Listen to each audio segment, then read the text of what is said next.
So this is Joker's Wild we're on, and where we start off. Indeed. We are in Arkham Asylum, and we see that Poison Ivy is kicking back, relaxing, watching some TV, and Joker, while whistling some classic Warner Brothers theme music, he comes up and changes it and starts an argument, and the guards have to get involved, and eventually they pick a channel where there's an unveiling of a new casino in Gotham that has been built by Cameron Kaiser, and to this point there's been no reveal to what the theme of the casino is, and we see everyone that is there is of big time importance in Gotham. We see Bruce Wayne himself is there, not as Batman, but as himself with a date, and Summer. What is it? It's not Summer Vreeland. Summer Gleason. Summer Gleason is there, the reporter, and she's asking Bruce. Well, she's going to ask Bruce a question, but we get an unveiling of the casino, and it is of the Joker, and it's not of just any Joker from the. It looks exactly like the Joker of Gotham, and when questioned about it, Cameron says, "Oh, it's not my fault that the Joker from the card deck and playing games happens to resemble the Joker that's a mass murderer in Gotham. That's not my problem." And then we also hear her ask Bruce Wayne what he thinks, and he, of course, says no comment. And then he walks away, and Joker is quite pissed, and he sees this as Cameron cashing in big time on his image because people are sick, and even though Joker's a mass murderer, I'm pretty sure they'd be interested in going to his casino. Indeed. Yeah, absolutely. So yeah, I mean, it starts off quick. This episode, it gets you hooked in, and it makes you wonder what's going to happen next. So what are your thoughts of this? I think the opening scene's funny. It's quite cool seeing everyone in Arkham as well. Mad Hatter was there, wasn't he? In the background. Yeah, so it's quite funny seeing everybody in Arkham, and Joker as well. Not impressed when he sees it. It's unveiled as him, and Joker decides to feign injury, saying he needs a doctor, and gets taken off into the medical room where the guard goes to get help, goes to get Dr. Bartholomew. But he purposely leaves the door open for Joker to sneak out and to play a game of what's Joker got in the pail, which is one of my favourite lines. Is it some poison? Or is it something to make the floor nice and slippy? This is brilliant. I love that so much. It's so funny. When I rewatched it back, I completely forgot that this bit was in the episode, and yeah, I enjoyed that bit a lot. The way Mark Hamill delivers the line is just great. And he does have he rolls his R's a lot in this episode, I noticed. He does. No, he does actually. And so he decides to escape prison by tying a load of bandages or hankies together and lobbing it over a truck, hooking it onto the gas pipe, and then flying over the fence, which is brilliant. And he tells kids not to try it at home. Very wise advice. Very wise advice. Very kind. Yeah, so we see the Joker escaping from there. The plot is sort of developing into how he's going to how do we put it? How he's going to show up Cameron Kaiser for his ripping off of his name. Yes, and then from there we get taken back to Bruce Wayne, who has quickly gotten rid of whoever was his date that night because we don't know. I'm sure he doesn't even remember her name. And he has Alfred show up with what he needs to have, the bat suit. Bruce is very suspicious of what Kaiser has going on. Why would he want to try to attract Joker's attention? What's the end game here? And so he decides he's going to not only dress up as Batman, but even in his own hotel room, he pulls back a little bit of the wallpaper to see that there was originally a medieval Camelot-style theme. Absolutely. And the plot, like Scott said, just continues to thicken from there. And then we see Batman go infiltrate Kaiser's office, and he sees that there's a little models and miniatures made up of what the casino was originally supposed to be, and that it slipped over a labeled thing that says Camelot again. And he reads a lot of the private files, and you can basically see that Cameron had put a lot of money into this hotel and casino, that he was quickly getting in over his head and fast in debt, and that he saw as the only option that he could get out from under this as invoking Joker to come attack the casino while taking out a huge insurance policy on it. That way he would be able to come out clean. And that's, as a kid, you're not able to put it together, but quickly able to put this together now. And from there, we start to see the Joker show up, correct? Yes, Joker appears. Indeed. Yeah, the Joker infiltrates the casino. And as he walks in, he's like, "Jumping Jiminy Christmas," which is another favourite line that I love. Absolutely brilliant line. It's an homage to me. It is, yeah. And he starts immediately going in, and he gets told to go on one of the tables, and starts ripping people off at the table. It's like Joker's rules, of course. He's doing, which is what I love. And Kaiser then clocks Joker on the cameras, and this is where we sort of get an idea of his plan. He tells him to stay on, leave him there. Don't bother Joker. He's like, "Yep, you're the boss. That's fine." And Joker asks Bruce Wayne to play. He's like, "Oh, I'm sure I recognise that face." It's just got a nice little sort of not an Easter egg, but sort of is, I suppose. It's like, "Oh yeah, you're Bruce Wayne," and Bruce then beats him. It's blackjack, isn't it? I'm not very good at casino games. Is it blackjack they play?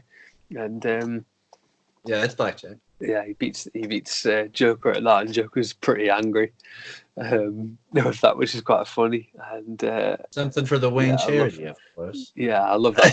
I love that scene. And Bruce just walks out and just goes, "He's here." Changes into his Batman voice straight away to Alfred, which is what I love. Yeah, that is one of probably. I'd put it in a top 5 scene out of all of Batman animated series. It's one of my favorite little scenes, just because how often do you see Bruce Wayne come face to face with the Joker? Yeah, true. Yeah, and humiliate him as well. Yeah, and just give him a little slight. yeah, and Joker doesn't even realize who he's talking to. And the decoration. From the man who claims to know Batman, the best. He has no idea. And the most obsessed. Yeah. And then where do we go from there? Yeah, so as Joker is identified by Bruce changes into a different costume and infiltrates the casino as Batman and goes after Joker. And this is where we see the first appearance and only appearance of the Joker-mobile, which DC Collectibles broke all of our hearts with when they decided to cancel it. Yeah, they also made one appearance of the Joker-mobile. yeah. It's such a shame. Very strange as well. Some sites even have it up for pre-order still, would you believe? Which is just crazy. I actually would believe nowadays. That makes perfect sense. Yeah, they're just hoping for something that will never happen. And Joker ejects from the Joker-mobile in the end, and he then heads down into the basement. He's like, "Oh, hot stuff coming through on the on the tray." Little to know, he's actually dynamite under there. And he goes into the basement, or that sort of underground casino part that's all shut off at the moment, and plants some bombs underneath to blow the whole place to smithereens. Yes, and then Batman, in the meantime, he while trying to poke around in Kaiser's affairs, he gets disabled after Kaiser admits that, he was trying to get Joker to destroy for the insurance money. He disables Batman with an electric device on his desk, and he gets one of his thuggies. Instead of killing him right there, he says, "Why don't we put him down in the basement with the clown?" And so they send him down there, and it's almost like not only does Joker get a casino in his image, and he gets to blow it up, but he has Batman just gift wrapped, sent right down to him. He quickly puts him on a gigantic roulette wheel, which that harkens back to the golden age of Batman with the old stories with oversized props and that sort of thing. So it's nice seeing that. And we also get a Joker expression pack accessory where we get to see the Joker grenade. Yes. And that's the marble or ball on the roulette wheel, and he spins it, and Batman has to find a way to get out of that. How does he go about that, Scott? Yes, he uses his grapple gun to push the grenade away, which is quite cool. It's a great shot. It is a bloody good shot. to judge how fast your grapple gun's going to work, and to actually judge the flight of it as well is quite remarkable. He'd do well in the England cricket team with that kind of timing. We need it right now. For real. Cricket is no joke. Yeah. And then from there, we see that Kaiser is trying to make an escape, and he thinks that he's come up clutch. He thinks that he got away. He's won the day. He has his money. He's getting into the helicopter, and the pilot happens to be Joker with another expression pack accessory, the Joker face gun. How fitting for all the Joker faces we've seen. It is very fitting. Yeah, it's very fitting. I like the good Joker gun's so cool. It's just so pointless as well having that Joker face on it, but it's just such a Joker thing to do. Just the vanity of it. Yeah, definitely. Yeah. And then what happens while we're in the helicopter? So Batman is chasing him on the glider that we saw in the Hardak two-parter with Heart of Steel. I think we saw it before that as well. I can't remember what episode it was, but I think we saw it before that. Was it Night of the Ninja that we saw it?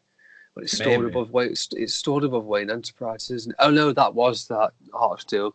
Yeah, ignore me. So so Batman is chasing him on that. Joker eventually takes him out by inadvertently sending him into his own face and eating it with the Joker's wild great big tower thing. It's just so annoying, that thing, because it reminds me of Christmas with the Joker thing, that does. Yeah. That noise, but what's the line it says? Oh, I can't remember the line. Chew him up and spit him out. Okay. Classic Joker, and and classic Batman as well, because he's not dead, and he comes flying into the chopper and starts fighting Joker, which is quite a cool chopper fight. I would have loved to see. I would love to see a live action Batman or villain chopper fight, a bit like what we saw in the Two-Face fight from Batman Forever. I'd love to see a cool fight sequence done in modern day in a helicopter. I think that'd be quite cool. Kaiser's absolutely crapping himself as they fight in this chopper, which eventually crashes into their own casino. Amazes me how that doesn't blow up. Everything in this series blows up apart from what should, which is a helicopter crash on the ground, which is crazy. And it's a pretty swift ending where Joker gets out of the chopper, tries to run away, is caught on his own machine with dolls falling on his head, and gets sent straight back into Arkham, where he's made a mockery of by the Rogues Gallery. Yeah, so we get to see him all turn against him and get to watch him lose over and over on TV. Yeah, we were watching that all in unison. And then, what is the overall? What is your vibe for this episode? Do you feel like it's a top tier? I think it's a great episode, but it's not one of the best Joker episodes. So I'm probably going to give it a 7.5 out of 10. I mean, there's some cracking lines in this, there really is, and it's quite a funny episode in parts. But the plot's pretty, especially towards the end, pretty weak. I mean, it's quite easy the way Batman catches Joker, even if it is funny. But and Cameron Kaiser is just is such an asshole. It's just the typical horrible millionaire kind of guy. But yeah, what did you rate it? I would say around 7.5. That sounds fair. Yeah, I think the plot is decent enough to make it work, where it'd be believable. Yeah, it's pretty funny that they would try to cash in on Joker, even though he's a murderer. Because I do feel like that would act. I mean, there's like mass murdering museums, or like all over, even America. So it doesn't surprise me that it would actually happen.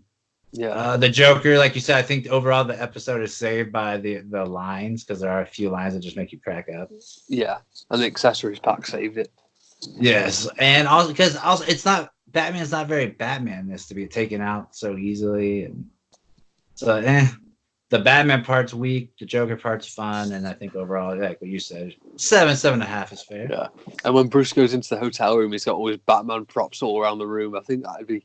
I don't think he'd do that in real life. Housekeeping comes in. Yeah, he wouldn't be that naive. Bruce wouldn't. But yeah. What is our next episode? Well, I have a feeling the rating for your next episode is going to go up a little bit, because we've got Tiger coming up next. Ooh, and also a really hard episode to shoot. Yes, for the next sort of maybe 4 episodes, we've got very different stories. We've not Isn't necessarily there a lot two of animals in a row? Two yeah. animals. There is two animals in a row, and then we enter Day of the Samurai. So this is going to be a tricky one for pictures. I already have an idea of what I'm going to do for Tiger, but not for Moon of the Wolf. Not for Moon of the Wolf and Day of the Samurai. So that's going to be tricky. I really want to do Tiger justice. I really want to do something new, and I want to try to find a way. So I'll probably try to go to the store and find something. I feel like sometimes it's the sort of more sort of boring episodes that you, or well, not boring, but the ones that you've already got the figures for ready. I always find them more difficult to shoot than the ones that you have no figures for. Because sometimes the ones that you have no figures for, you have to find a specific idea, and then you're like, right, that's it, I'm gonna have to do that, and then you do it. Do you know what I mean? Whereas if you've got more options, sometimes it can confuse you a little bit. Yeah, and it becomes more difficult. Yeah, I imagine that's a problem you get a lot with the day-to-day episodes.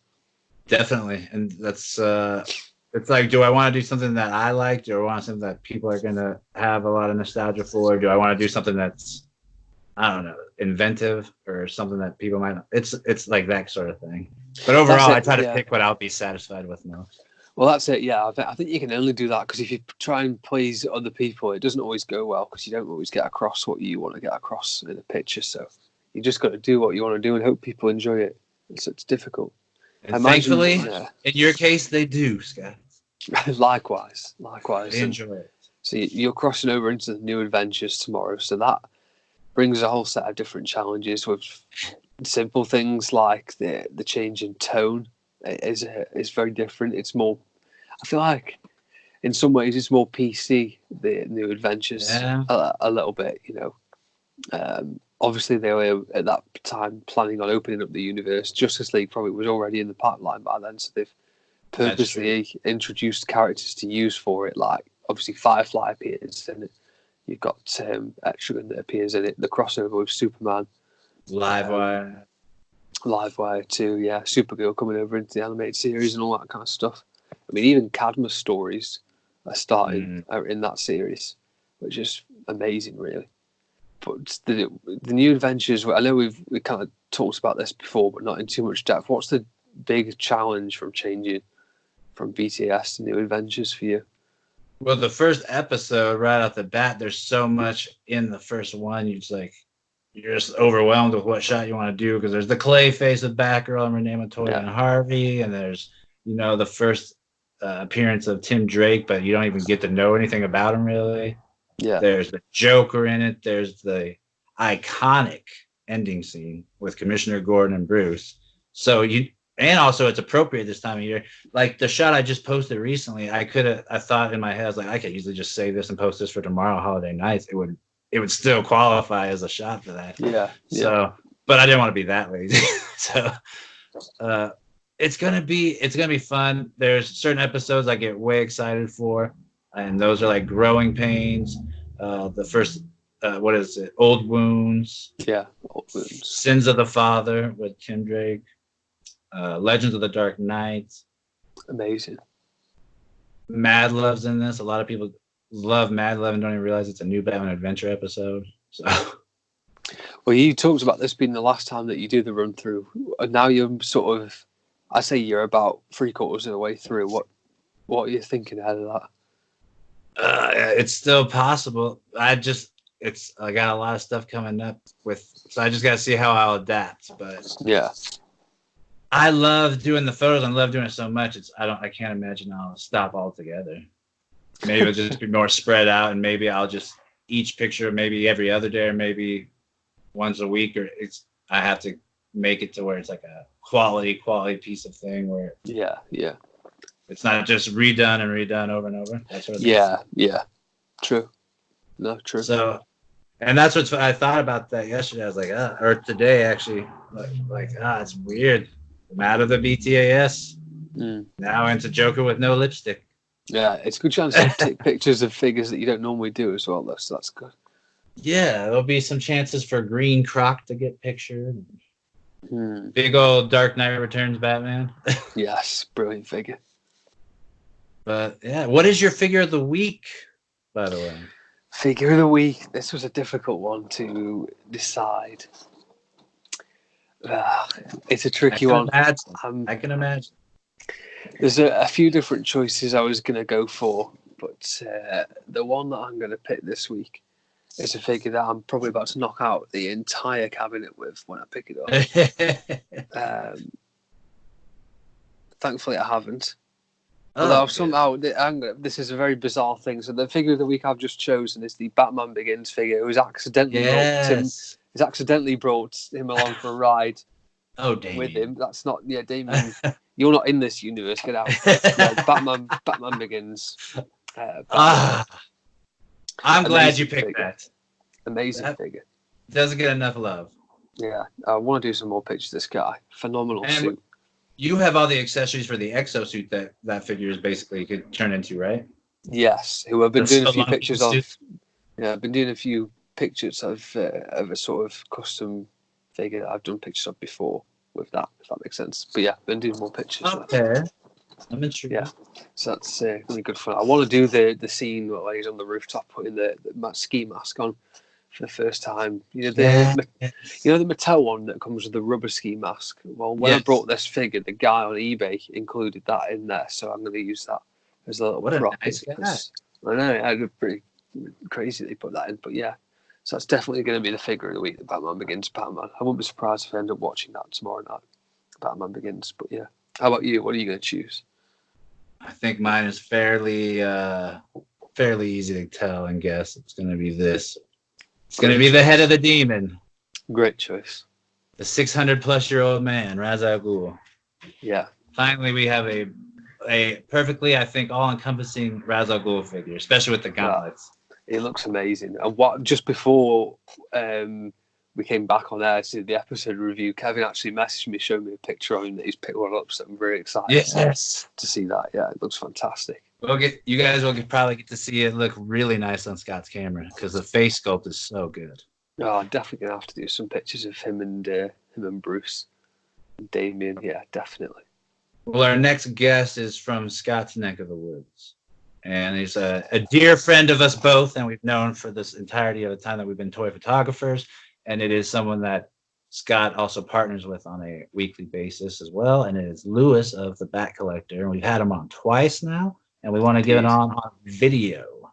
Yes. Get his mug on with us so we could talk and nerd out. Yes, absolutely. We could talk to him a lot about camera stuff. I'm really interested to talk to him about that. And definitely, yeah.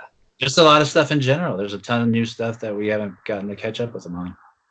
Yeah, absolutely. There's so much more news that's come out cinematically in terms of figures, just media news, all that kind of stuff. There's a lot that's happened. We could talk Joker. Joker's going to be a big one. Yes. Well, we hope you guys enjoy, and we will, for us, it'll be a few days, but for you, another blink of the eye. So we hope you guys have a good rest of the day or week, wherever you guys are, and we'll speak to you soon.